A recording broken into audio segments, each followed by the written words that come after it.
Hi everybody! Hi Noga! Hi Gil. Welcome to another psychoanalyzing video. Today I want to talk about a beloved character. One of the most beloved in the story. He's very brave, he's very smart. His name is Samuel Tarly. Let's start to break down the traumas in his formative years that have made him who he is today. His father, Randall Tarly, has always been very different than Sam himself. Right, he's like a career general, a military leader. He casts a shadow where he stands, and he basically decides that Sam is not fit to be his heir, his political heir, so he banishes him to the wall by threat of death. If he won't go to the wall, something might happen to him. An accident. First of all, it's traumatic because there's a lot of rejection there on the side of the father. Not fat enough already.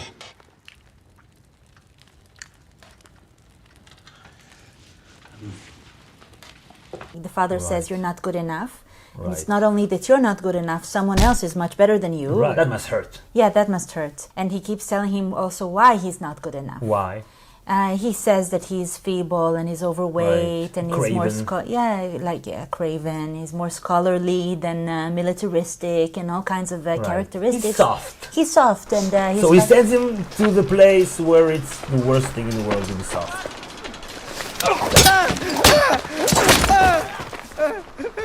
I yield. Please, no more. On your feet. Pick up your sword.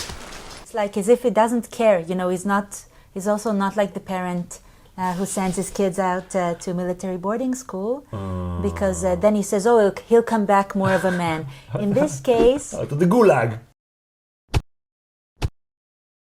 In this case, he doesn't care what will happen to him. He just wants to send him away. And he assumes that he's going to die. Yeah, exactly, of course. He would So kill him. basically, he signed his death warrant. You want to die by me or you want to die somewhere else? Exactly. Wow, that's a very hateful environment to grow up in. Right. Psychoanalytically, it's traditional that the role of the father in the emotional development of the child, I mean, according to Freud and according to Melanie Klein and more of the classical theorists, the role of the father is to separate the symbiosis between the baby and the mother. I mean, it can either be a girl baby or a boy baby. Okay. Right. But they start together within the same body, and then they're still connected. they're still connected. And so why is the father's role to separate?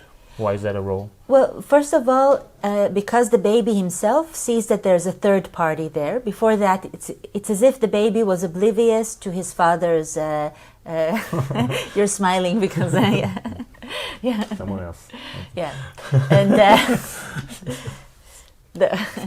And so the baby was oblivious to his father's existence, as if, I mean, today, of course, it's very different because the father's role is also very different. But, and then at one point, the baby understands that there's a third party there. And the father is the one... I was there before. I was there before. And also the father starts demanding things like being more with his wife or, you know, with the mother. And, you know... Right, but he can't. He can't because... Because the baby's there. Because the baby's there. The baby took the boobs away. He came out of where the father... Went in order to have pleasure and have a good relations with his beloved. The bed was theirs. Now everything has been taken away by this little boy. Yeah, and also, I mean, the mother is much less patient towards the father, much more patient towards the baby. Everything is about the baby. The baby. So there's a lot of jealousy there, which is kind of like, it reenacts the Oedipal complex, which is someone's taking my mother away from me. You know, the mother in this case is the wife, but there's a triangle here. If the triangle initially is the father, baby, mother. Okay. Then in the second time, it's the wife, baby, father. So I've been shunned as a baby. Exactly. Someone took away the woman that I loved, my father. And now my son is taking my wife away, the mother. Okay, I get it. I would banish him to the wall maybe too. Huh? You dropped the baby. But I caught it like this. It's on camera.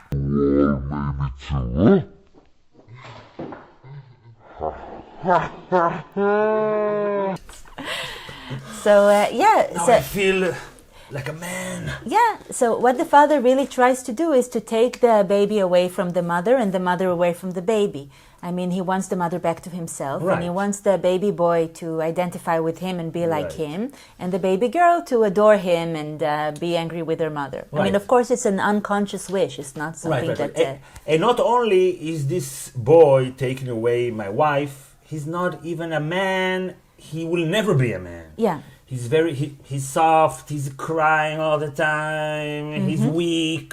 Even like the first time he has sex, he takes on the traditional female role. Basically, Gilly takes him, and he's like, "Oh."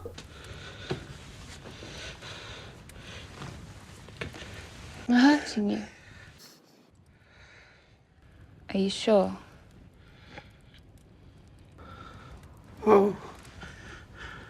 Oh, my.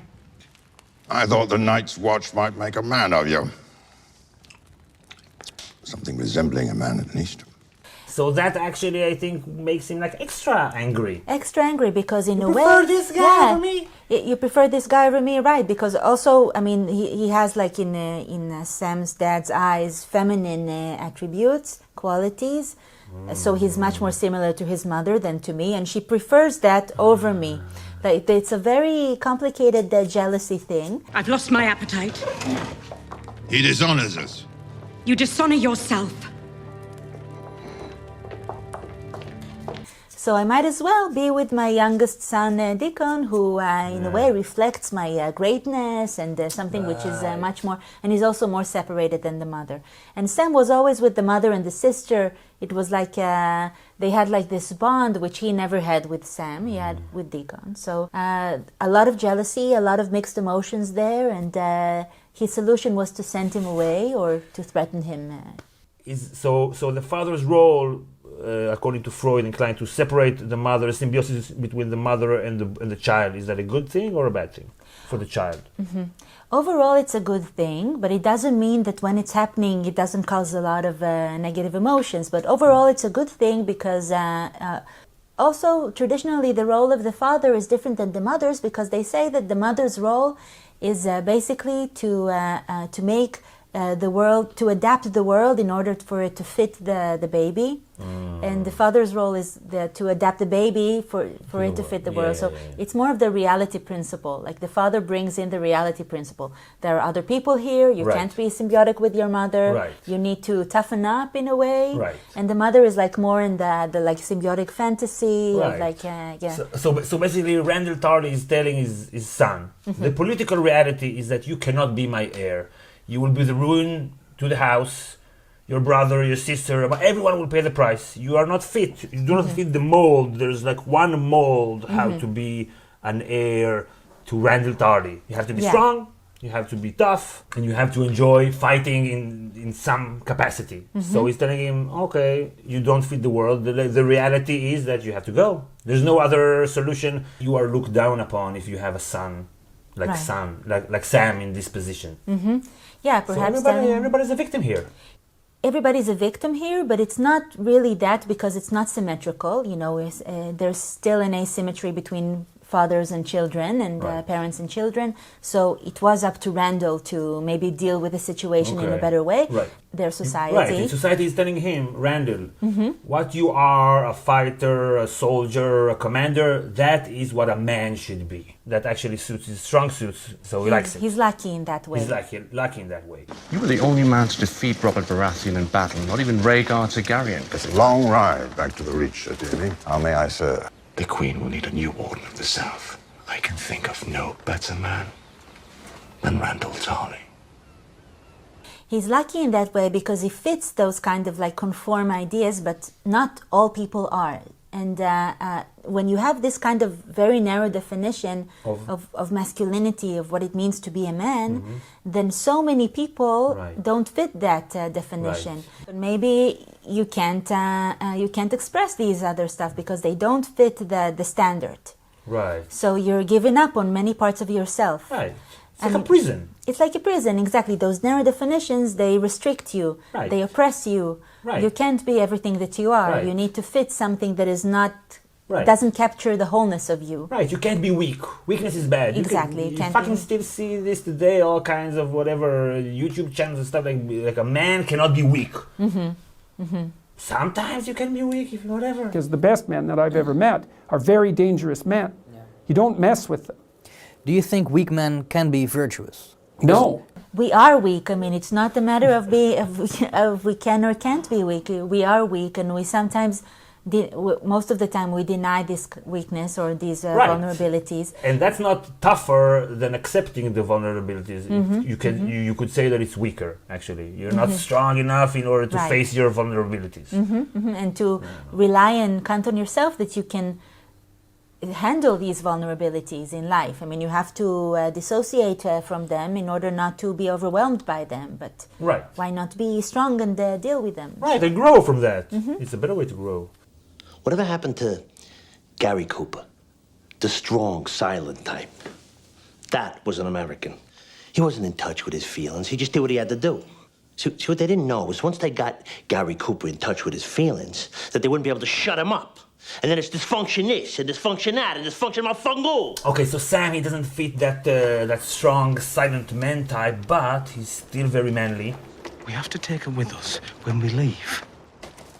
I know it sounds a bit mad. No, it doesn't sound a bit mad. It's impossible. The Lord Commander ordered We are us sworn to protect. Sam, we can't take it. Please, sir, please.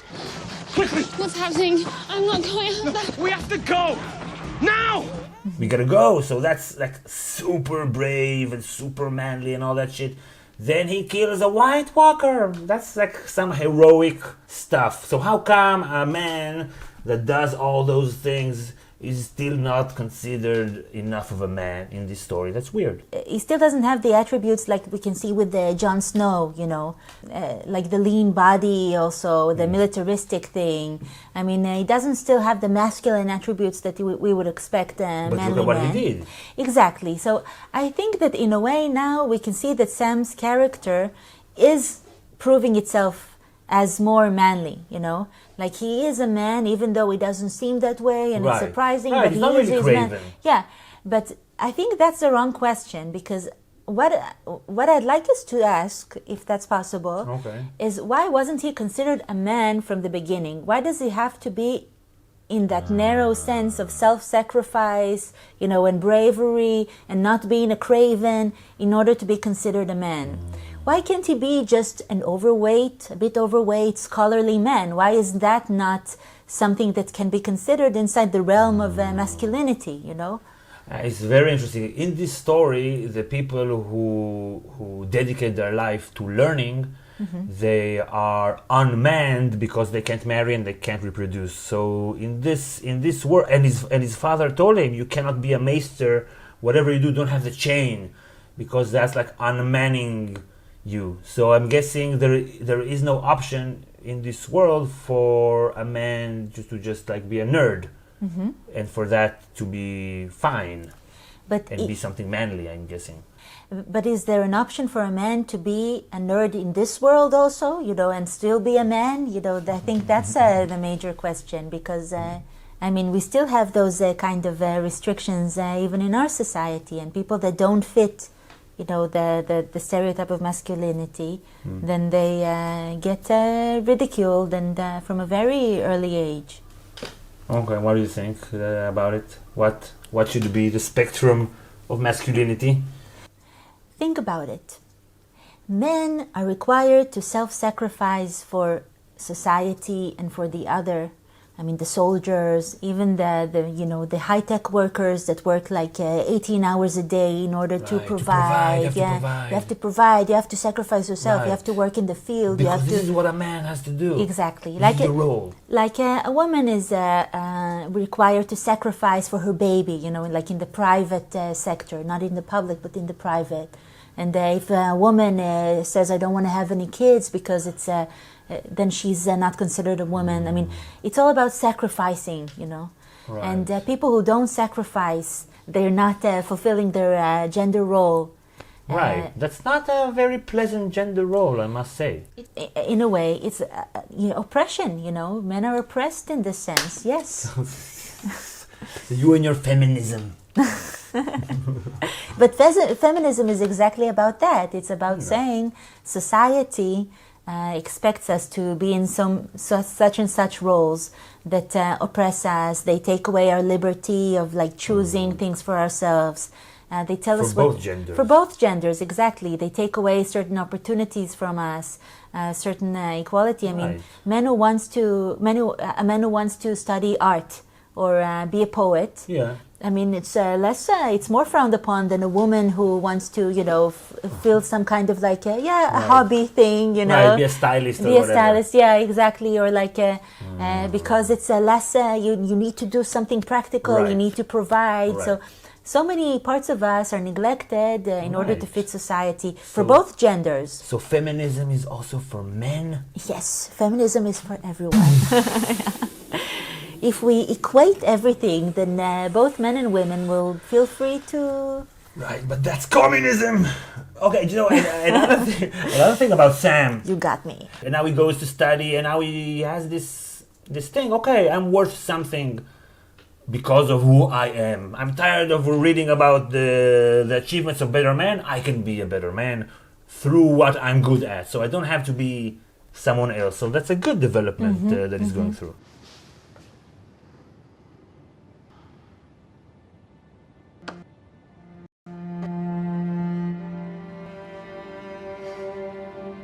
Certain theories that comes to mind is Heinz Kohut. He was Austrian. He fled to the United States during the Second World War, and he worked in California. And A Jewish person, Jewish individual. A Jewish individual, like many psychoanalysts. And he worked in California. He established what is now called self-psychology, something that also rose, in the 60s, where individualism was much more, prominent in the United States. And what does it say? Since Kohut worked at a time where people wanted to be happy. I mean, before that wasn't, it was a privilege to be happy. I mean, what do you mean happy? Right. The pursuit of happiness. The pursuit of happiness, but with Freud's, being healthy is being able to work and love. It doesn't mean being happy. Oh, okay. If you want to be happy, then you're not in the reality principle. I mean, who's happy? Right. I mean, Do you have any conceivable reason for even getting up in the morning? I like to get the daily news. The medieval world was also not about happiness. No. Life is suffering. Everybody dies. Exactly. But Kohut was about happiness. It was more about self-fulfillment, about what makes people, feel like they're doing something with their lives. I mean, so Kohut went against Freud's definition of narcissism. Freud thought that we are born narcissistic, and then at one point we need to give up our self-love in order to love an external object. Really? Yeah, that we have to, that's like the transition from loving ourselves to loving others. Okay. Doesn't usually go together, loving yourself and loving others? Well, that's what we think today, following Kohut, but it wasn't very apparent in Freud's days. I'm because, a Kohut guy. We are born narcissistic, and if it doesn't go away when you're a child, it stays, and then it's bad. I'm really smart. Really, really, really smart. When you're really smart, like really, really, really smart like I am. I know words, I have the best words. So Kohut said, no, it's not true. We need also to love ourselves in order to love others. I mean, like you said, it goes together.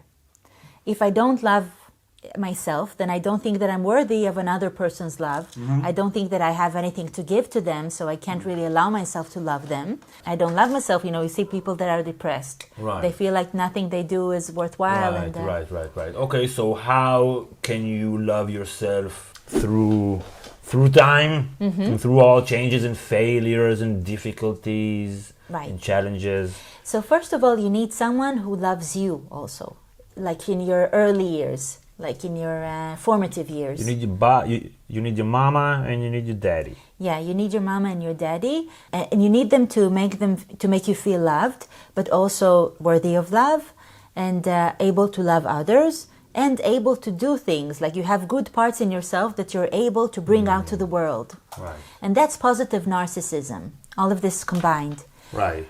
Now, so even if you're not like a man in this narrow sense, but you still have other capabilities that can contribute to the world in some way. It's awesome. Go for it. Yeah, yeah, exactly. If you see, they see your good parts. You manage to stay soft. They encourage you for your talents and what you can do, and they feel proud of you. And fat. That's like the best we can expect, and that's this function is called a self-object. It's an object, like a person, who helps us develop ourselves in a constructive, productive, positive, narcissistic way. Your nose buried in books. Spending your life reading about the achievements of better men. Okay, so bring Sam into all this. So Sam, I mean, he was loved by his mother, but and his sister. But his good qualities, like his scholarly abilities and they were never recognized. Nobody cared about that. So he grew up basically feeling like he's helpless. There's nothing he can do. He's a failure. Right. No positive narcissism there because there's no self-belief in your ability to do and change. Right. Then he got to the wall and everybody told him you're weak and you're soft again and again. Again and again. And he didn't believe in himself, right? He says it's no use. Yeah. Okay. So what changed? Well, he met John. John was a self-object to Sam. He replaced like his dad? He replaced his dad. He replaced all the figures that were gone. I mean, first of all, being loved by a manly man, it's what Sam always wanted with the affection and love of his father. Right. Someone says that you're great and you idealize them also, it has a lot more strength in your eyes. I mean, he thinks the world of John. Right. It was John who saved us. He took charge of the wall's defense. He killed the Magna of the Thens. He may be young, but he's the commander we turned to when the night was darkest. I mean, think about someone telling you that you're great. If you don't think much of them, then you won't, take that as such a great compliment. Right. But if you think the world of someone, and that someone also sees that you're great, and they see that you're brave, and that you can take it in. I mean, you can use it. Right. So John's coming into Sam's life was very healing in that sense. I mean, it helped him develop that kind of positive narcissism, and I think that gave him the courage to do all kinds of acts that before that he wouldn't have been able to do. Right. Are you sure you want to do this? You always wanted to be a maester. I'm tired of reading about the achievements of better men. I think even... I just remembered that he stole his father's phallus. We didn't... Right, his sword. Yeah, his sword. Like Sam's beloved, Gilly, she gave birth to a boy with her father. Yeah. And he wanted to kill that boy.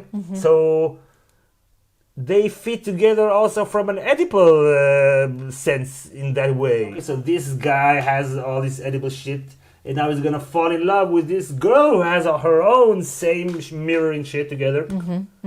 Is he a psychologist? Yeah, really. And also the fact that Sam's father rejected his own son, and Sam takes on Gilly's son. That's not his own. That's not his own. I mean, it's like the complete opposite. Yeah, exactly. Yeah. Like he rejects everything, like the paternal, Right. I have a chain. I have this girl I'm not married to. She's not even a citizen. She's like an illegal alien, whatever. Yeah, and she's deplorable in his father's eyes. Where are you from? How'd you come to meet my son? You're a wildling. The 7 kingdoms have waged war against these savages for centuries, and here I sit, hosting one in my hall. Yeah. Good for Sam. We can just accept him the way he is, the man he is. He doesn't have to lose that weight, and he can just be who he is, and that would be okay. That would still make him a man. Okay, so if you want Sam to still be a man the way he is, and if you want to watch all our psychoanalyzing videos, be sure to subscribe. And we have a Patreon page, and there, if you want to support our channels, to support all the work that we put in, you can pledge as little as $2 per month, and you'll get a bunch of extra videos. So it's worth your while checking it out. The link is in the description. It's patreon.com/, GOT Academy. Noga, it was a pleasure as always. We'll see you all next time. Bye, everybody. Bye. That's your father's sword. Won't he come for it? He can bloody well try.